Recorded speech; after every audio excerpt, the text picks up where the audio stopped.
চতুৰ্থ বৰ্গৰ পৰীক্ষাত পাছ কৰা প্ৰাৰ্থীসকলৰো অৰেল আমি 15 জুনৰ পৰা আৰম্ভ কৰিম আৰু এমাহৰ ভিতৰত ইয়াক আমি সম্পূৰ্ণ কৰিম।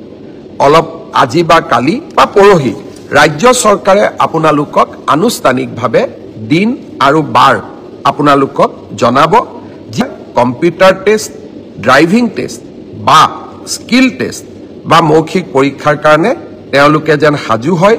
15 জুনৰ পৰা এই প্ৰক্ৰিয়া আমি এডিআৰইৰ অৰেল বিলাক কেতিয়াৰ পৰা আৰম্ভ হ'ব। আপোনালোকে জানে যে এডিআৰইত বিশেষ কেইটামান পৰীক্ষা অনুষ্ঠিত হৈছিল। প্ৰথম আছিল গ্ৰেড 3 ড্ৰাইভাৰ, ষ্টেনো আৰু ইলেক্ট্ৰিচিয়ান অৰ্থাৎ এপিডিচিএলৰ কাৰণে। আজি আমি সিদ্ধান্ত লৈছো যে গ্ৰেড 3ৰ কাৰণে কম্পিউটাৰ টেষ্ট, ড্ৰাইভাৰৰ কাৰণে ড্ৰাইভিং টেষ্ট, ষ্টেনোৰ কাৰণে ষ্টেনোৰ ব্যৱহাৰিক টেষ্ট আৰু ইলেক্ট্ৰিচিয়ানৰ কাৰণে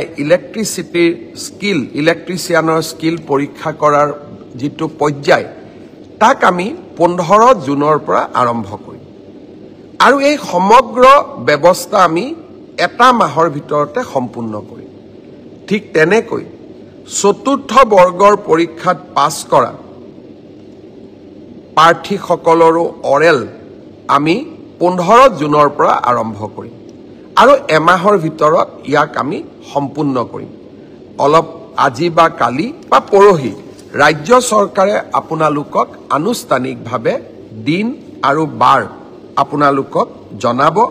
যিসকলে লিখিত পৰীক্ষা পাছ কৰিছে তেওঁলোকে এতিয়া কম্পিউটাৰ টেষ্ট, ড্ৰাইভিং টেষ্ট বা স্কিল টেষ্ট বা মৌখিক পৰীক্ষাৰ কাৰণে তেওঁলোকে যেন সাজু হয়।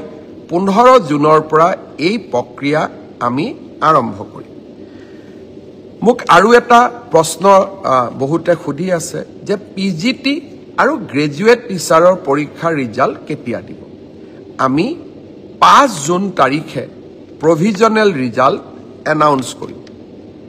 5 জুনত প্ৰভিজনেল লিষ্ট এনাউন্স কৰাৰ পিছত আপোনালোকৰ ডকুমেণ্ট ভেৰিফিকেশ্যন হ'ব আৰু যিসকলৰ ডকুমেণ্টছ জেনুইন হ'ব তেওঁলোককে আমি চূড়ান্তভাৱে পৰীক্ষাত উত্তীৰ্ণ হোৱা বুলি ঘোষণা কৰিম।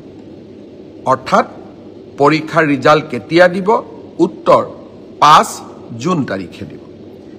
ইয়াৰ পিছত আপোনালোকৰ মনত আছে এনেকুৱা এটা ফেচবুক লাইভ অনুষ্ঠানতে মই কৈছিলোঁ যে চৰকাৰী কাৰ্যালয়সমূহত কাম কৰা তৃতীয় আৰু চতুৰ্থ বৰ্গৰ কৰ্মচাৰীসকলে পৰ্টেলৰ জৰিয়তে মিউচুৱেল ট্ৰান্সফাৰ কৰাৰ সুবিধা লাভ কৰিব।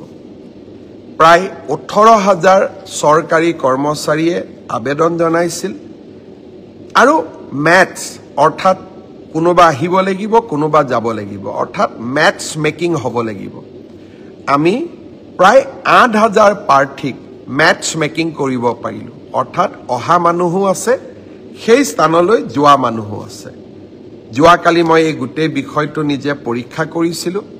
মই আপোনালোকক জনাব খুজিছোঁ যে জুন মাহৰ প্ৰথম সপ্তাহত আমি পৰ্টেলৰ জৰিয়তে যিসকল যোগ্য হ'ল তেওঁলোকৰ ট্ৰান্সফাৰ অৰ্ডাৰসমূহ আমি মুকলি কৰি দিম। অৰ্থাৎ আপোনালোকৰ অপেক্ষাৰ অন্ত পৰিব আৰু আগষ্ট বা ছেপ্টেম্বৰ মাহত এনেকৈ আৰু এবাৰ ট্ৰান্সফাৰৰ সুবিধা দি আমি পৰ্টেল মুকলি কৰিম।